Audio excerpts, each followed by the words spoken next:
中四或者中五先嚟。香港嘅中學嘅話，大部分都係讀啲關於中文。英國讀書攰唔攰？辛唔辛苦啦？唔想入啲有咁多亞洲人嘅學校 location， 應該揀啲咩咧？有冇啲咩 agent 可以 recommend？Hello， 大家好。咁今日咧，我就邀請咗一個 friend 過嚟同我一齊做一個留學生嘅 Q&A， 準備咗大概10幾條大家常問嘅題目啦。咁就喺呢條片度同大家一一解答。第一題，英國嘅中學容唔容易入？我哋大家都係覺得係睇下你想入啲咩類型嘅學校。如果你係經 agent 報學校嘅話咧，通常佢都會問你攞而家喺學校入面嘅成績表啦，咁就根據你嘅分數就再幫你去挑選一啲適合嘅學校俾你再揀。我覺得你經得 agent 揀嘅話咧，都係10拿9穩都入到噶啦。咁如果你想向啲高難度挑戰嘅學校，就當然另外計啦。同埋因為佢好多入學試咧，我個人認為我考嗰幾間都唔覺得特別難㗎，即係可能都係 test 翻你啲普通嘅英文啊、數學嘅程度咯。係咯，如果你經 agent 嘅話，佢會幫你揾啲易入嘅，或者覺得你入到嘅學校。depend 你係睇下你有冇諗過話大學將來想讀咩科啦？因為有啲學校係出名勁啲 science 科啊，即係專幫人入啲 medical school 嗰啲學校。咁嗰啲就當然競爭會比較大。但係如果你係想揾啲算係 all round 啲嘅學校啊，或者你本身係好似我哋咁文科勁啲嘅話咧，揾啲唔特別競爭嘅學校咧，我就覺得唔係話太難咯，都係睇你地區同埋想讀啲乜嘢，同埋睇成績咯。喺香港嘅係，我覺得未至於話真係要特別高咁樣先入到啲嘅學校，即係都睇下你哋呢邊係想揀啲名校啊，或者普通嘅學校咁樣。因為你始終而家香港人移民潮啦，唔係淨係話想入 boarding 嘅，有啲係都係入 state school 㗎嘛。因為好多 state school 都冇 boarding 㗎嘛，一係就移民，一係就 host family 啊。同英國咁多學校就一定揾到啱。係啊，第二題係咪要好有錢先可以嚟英國讀書咧？我哋兩個都係比較中產家庭，我覺得係真係要有翻咁上下經濟能力，因為始終你學費啊、學校住嘅話有一筆錢未計，可能啲機票啊、平時嘅零用錢咁樣咯。即係啲學校都有分貴同平㗎嘛，即係讀私校仲要係國際學生就一定係比較貴嘅。係睇學校嗰陣要考慮埋價錢咯。如果係嚟自一啲經濟能力冇咁好嘅家庭，咁我就會建議你哋去讀公立學校，因為公立學校係唔需要俾學費嘅，純粹係食晏晝飯嘅時候要俾錢嘅啫。如果真係經濟能力冇咁好，但係都想嚟英國讀書嘅話，就真係推薦你哋去讀 state school。如果你真係好叻嘅話，你可以攞 scholarship， 有啲係真係會 full tuition， 即係全年嘅學費幫你俾晒，當然就最好啦。但如果唔係嘅話，我相信學校幫你聽一筆學費，其實嗰個分別好大。對於你屋企嚟講，我最緊要就係睇你住咩區啦。即係如果你係住倫敦嗰區咧，咁當然係特別貴嘅啦。所以好多學生都中意去 Manchester 或者 Birmingham 呢啲，都算係大城市嘅地方啦。但係生活費就冇咁昂貴嘅地方，即係地區都係要考慮嘅因素之一咯。第三題就係咪一定要考 IELTS？ 以我所知咧就係嘅，即係我知道香港有啲學校係提供呢個 IGCSE 嘅課程啦。就算你考咗 IGCSE， 你都係要考 IELTS 嘅，係幫你入大學咯。咁就即係你要拎嗰個分就睇翻你想入嗰間大學 website 全部寫晒，所以就你可以根據翻嗰個，然之後睇下你自己需要做幾多功課，可能6至7咁樣啦。係啊，試題你讀即係中6中7咁樣啦，定係去讀 foundation 好？即係有冇話邊個易啲啦，或者邊個比較好啲？咁以我所知嘅咧，即係 foundation 就係大學 provide 嘅課程俾你啦，咁就讀1年 foundation， 跟住就 move on 讀係咪英國就讀3年大學啦，或者你美國嗰啲就4年大學啦。以我所知嘅話，其實你讀完 foundation 之後出嚟揀嘅學校係比較少嘅，即係你嗰個選擇比較少咗啦。因為最 top 嘅英國大學咧都係唔會收有 foundation 嘅學生嘅，都係 require 你有一個完成 either A level 或者 IB 嘅課程咁樣咯。邊個易啲就唔清楚啦，因為冇讀過 foundation。但 foundation 嘅好處就係咧，係包你一條龍服務，即係一定升到大學㗎啦。但係個問題就係睇下你自己嘅目標係咩大學啦。即係如果你話想入劍橋啊、牛津嗰啲咧 ，foundation 就唔收㗎啦。我覺得 A level 係俾啲你未諗好大學想讀啲咩，同埋遲啲工作想做啲咩嘅人。至少讀多2年中學嘅時間俾你去諗你將來嘅 career path。但係 foundation 嘅話就你要揀定呢間大學之後你想讀嘅呢個 course，即係就直接一條路。同埋 foundation 嗰個 test 就一定要 pass， 因為如果你唔 pass 嘅話就停滯咗喺嗰度，即係你又冇得退又冇得向前。因為以我所知 foundation 個 test 係唔可以 retake 嘅。我哋兩個就揀咗 A level， 比較即係傳統嘅 path 嚟嘅。第5題就係如果讀完中4或者中5先嚟英國讀書，會唔會太遲？因為可能有啲人會驚 catch up 唔到 A level 嘅 course， 又或者唔知道應該點樣準備 foundation 咁樣啦。我覺得冇話遲嘅，係睇下你想幾時嚟嘅。見識下，即係我有啲同學都係讀 Form 2、Form 3就過咗嚟啦。睇下你自己嘅啫，其實我就可能比較 prefer 你 Form 5先嚟，因為 Form 3啱啱揀完課。讀完 Form 4就嚟咯，因為好似我咁樣，我讀完 Form 5先嚟咧，你就會遲過咧香港同一屆嘅人畢業咁樣咯。咁如果你讀完 Form 4就嚟咧，咁你就會同你同一屆嘅人一齊畢業咯。我唔知呢個係咪一個好多人會考慮嘅嘢，但係呢個我有考慮。我睇住我啲同學畢晒業，咁我就話我想畢業，有種留班嘅感覺。係啦，我覺得唔會 catch up 唔到嘅，因為全部人同你一齊起步咧，就冇人 catch up。如果係讀完 Form 4先嚟嘅話，因為你啱啱揀完課，就淨係讀咗一年嘅 content，就淨係過嚟就，我唔知會唔會有啲咩甩漏咁樣啦。但係 Form 5你至少讀咗2年，咁就可能吸收更多知識。冇話邊樣比較好嘅，就睇下你想早啲嚟定係遲啲嚟咯。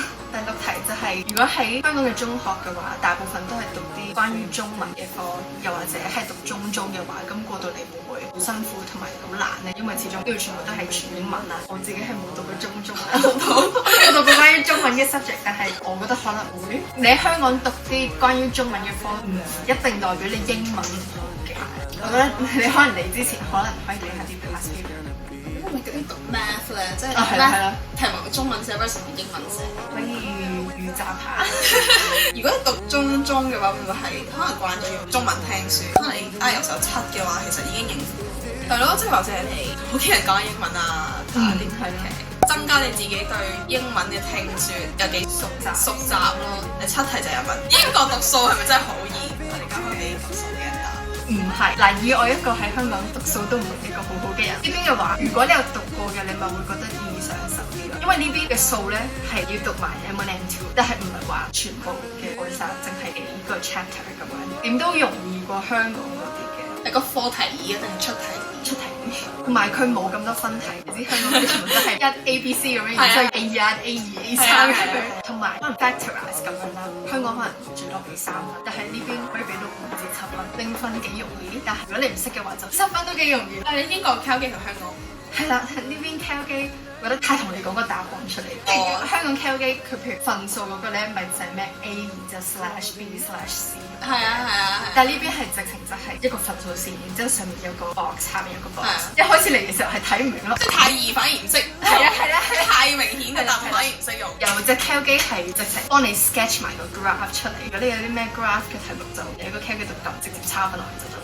8題英國讀書攰唔攰？辛唔辛苦啦？功課多咯。即係我學校，因為我翻去香港，即係同啲人傾偈咧，佢哋去英國都話好超啫嘛，冇話好易啫嘛，冇乜功課做。打開我嘅 to do list 係勁多萬幾樣，所以我唔知係咪疫情嘅關係定點啊？我覺得英國一日咧，佢係長過喺香港。喺呢所舊校，即係可能3點半就放學咁樣，而去英國可能4點先放學。跟住你有好多 extracurricular，即係落堂之後有好多咩 club 咩活動嗰啲咧，咁你有時間又長咗。我哋可能覺得多啲嘅原因係因為我哋嗰陣時啱啱撞即係疫情啦，然之後就係 SBA 啊嗰啲 cancel 晒，但係我哋呢邊係要做 SBA 繼續做，所以就感覺上多咗。雖然讀嘅科少咗，但係要做嘅功課多咗，即係我哋係基本上每一堂都有功課俾你去 prep，就放假嘅時候又俾一大堆你。最慘啲係因為我哋係文科，所以就全係寫嘢咯，全部都係做 research 要寫嘢。呢個就係辛苦嘅位，即係 related 同呢度嘅教學模式。即係香港讀書就係放學冇乜要備課噶嘛，即係放學就做功課記得，跟住就可以上堂聽佢講。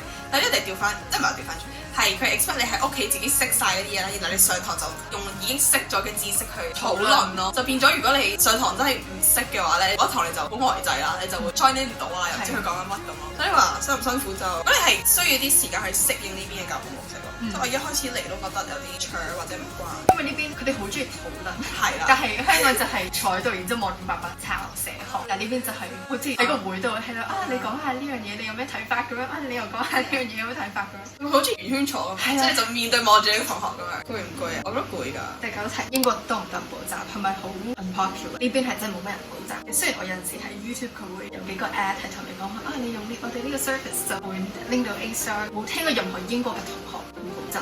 佢 tutoring 係真係可能一課半課唔識先至去揾人教嘅，但係就唔係好似香港啲日日都去放學操卷啦，嗰隻補習就唔係。以我所知嘅話，我有幾個亞洲同學補習，但係佢哋就揾翻啲可能之前嚟英國讀過書嘅補習老師補習。10題，呢度啲人友唔友善咯，或者喺香港發生嘅一啲友誼上嘅問題會唔會反我哋學校就好似冇乜對亞洲人有種族歧視，佢哋都係呢個鬼佬式嗰啲啦。Hi, so nice to meet you. Oh my god, you're from Hong Kong. That's so cool 嗰啲咧，好似 small talk，好似寒暄咁樣，即係西面嗰啲硬係有啲㗎啦。In general，如果你個人對人哋 OK 嘅，咁人哋都唔會對你有啲咩嘢嘅。香港一啲友誼上嘅嘢嘅話，就呢邊度會發生，可能心理戰嗰種。呢啲周圍都有㗎啦，唔係淨係香港人有心理戰，係外國人都有心理戰，而都係搞得幾大下嘅。你唔想有啲問題，你自己就 stay out 就算，你由得佢哋自己打交嗌交或者喺側邊成日發生就算。係，因為就真係賴屎上身。冇錯冇錯，咁你自己賴屎就幫你唔到。係啊，你識得睇呢邊容容交到朋友啦，大家都咁大個啦，都係有一個 develop 咗嘅性格，跟住大概知道自己係想識啲咩人，唔想識啲咩人。呢個係我自己嘅經驗啦。我哋 Year 12先嚟啦，特別一啲本地人咧，佢哋喺呢間學校讀咗好耐，佢哋已經有啲固定嘅圈子。咁當你有一個新人入嚟嗰陣咧，其實你有機會覺得自己好似 fit 唔到周圍識下人啦，同埋諗你揾嘅朋友想要啲咩類型嘅人啊，你自己係咩性格啊，啲咩朋友係同你志同道合咁樣咧，係會識到朋友嘅，唔會好 loner 咯。你會比較同你 border 嘅人會熟啲，好正常嘅事，因為即係你始終住學校嘅話，你大家日見夜見，好難熟嘅咁就係。咁就算你揾唔到一大班好多人玩嘅，咁我唔 sure 你都揾到可能2、3個、3、4個，其實已經好滿足。第12題就係我哋有2個 version 啦，呢個題目我哋2個 discuss 下。第一個 version 就係嚟到英國讀書壓力係咪少啲，所以就冇咁多動力去溫書。第二個 version 咧就係嚟到英國因為少啲壓力，所以有更加大嘅動力去讀書。我曾經係覺得少啲壓力，所以多啲動力去溫書，但係而家就係另外嗰邊。我覺得住校好處就係你放咗學就即刻可以跑返房。我嗰時係一放學就即刻彈去沖涼食飯先出嚟，就一直喺間房度就做。我哋越嚟越接近 A level，我就開始感覺到有壓力。其實我覺得本身你話讀書壓力少已經係唔啱㗎，因為我哋大啊嘛，始終細啲咧 Year 9、Year 10，你仲未意識到原來你人生即將面臨呢個大 boss，你要即將步入社會讀大學，好驚咁樣。咁可能嗰陣你就覺得少啲壓力讀書啦。我當你13、14歲，你玩下都好正常嘅。depend 你個人識唔識自律咯。我覺得去到 A level 咁大咧，越嚟越大壓力啦，逼出嚟嘅啲動力，因為之前住 border 咧，即係我啲朋友就成日喺度溫書，或者夜晚咧，你叫佢食完飯就開始溫書，跟住就溫到10點，跟住翻去瞓覺咁樣咧，咁你就覺得哇，我係咪應該溫下書好睇？咁你就會被逼攞一本書出嚟喺度一齊溫咯。我係勤力咗，溫書工作嘅時間係多咗嘅。第13題唔想入啲有咁多亞洲人嘅學校，應該揀啲咩學校或者 location 應該揀啲咩咧？如果唔想咁多亞洲人咧，就揀 state school，因為公立學校好多都係本地人。亞洲人應該都有㗎啦，因為而家移民潮，但係可能淨係得3、4個。location 嘅話，唔好揀啲好多香港人移去嘅地方，即係譬如 Manchester 啊、Birmingham 嗰啲。周圍都越嚟越多，係啊，但係你要諗咯。你話你唔想有咁多亞洲人嘅地方嘅話，我唔知你要諗有啲咩好處啦。可能識多啲人啊，或者唔使成日都圍住班亞洲人，但係你都可以諗下，可能食嘅嘢都唔就位。可能你想揾中超嘅話，你揾唔到咁點算咧？唔係話唔可以咁諗，即係你要諗翻啲 pros and cons 咯。哦，我諗起一個就係你譬如去啲多香港人嘅城市都得嘅，但係可能揀 public school，即係都係揀學校睇你有冇追求啲咩排名咁樣啦。我覺得好似 private school 排名一定高啲嘅。private school 佢哋俾你嘅資源比較多啦，即係例如你話報大學啊，或者你想有啲咩 extracurriculars 咧。如果你 private school 咧，佢啲 service 好啲，多啲人幫你做呢啲嘢咯。state school support 就會比較少啲，可能要出去再揾 agent 幫你咯。當然我哋都唔係專業嘅，有啲咩就問翻你哋嘅 agent。最尾呢一題就係、都好多人問嘅呢一題，就係、有冇啲咩 agent 可以 recommend 啊？有啲係用 Britannia 啦，之後 Aston 啦 LinkEdu 即係有個叫雅典，之後仲有 Academic Asia， 即係好似仲有個咩幫嘅先。自己聽得比較多嘅就係 Britannia， 即係巴士一羅蘭姐廣告。我唔知其他係咪啦，但係 Britannia 唔收錢嘅，因為咧佢啲錢係收學校嘅，即可能 schedule appointment 佢就會俾你。齋問學校呢啲唔收錢啦。如果你經佢哋考啲咩試嘅話咧，即係例如有一個係 UKSET 啦，咁考唔考就自己諗啦。佢嗰會收錢啦，同埋咧好似入學試都會收嘅，不過好似百零蚊一份咁樣。我 Britannia 直情喺 centre 嗰度有地方俾你考試，百零蚊一份，你當交多錢啊，或者咩？希望呢14條有大概解答到你哋嘅疑問啦。咁如果仲有啲咩問題，歡迎喺 comment 或者 DM 我咯，睇下會唔會拍個 part 2啦。多謝提供呢啲題目俾我嘅素材，我知道佢會睇呢條片，呢條片就完啦。希望大家早啲，係咁咯，拜拜。拜拜。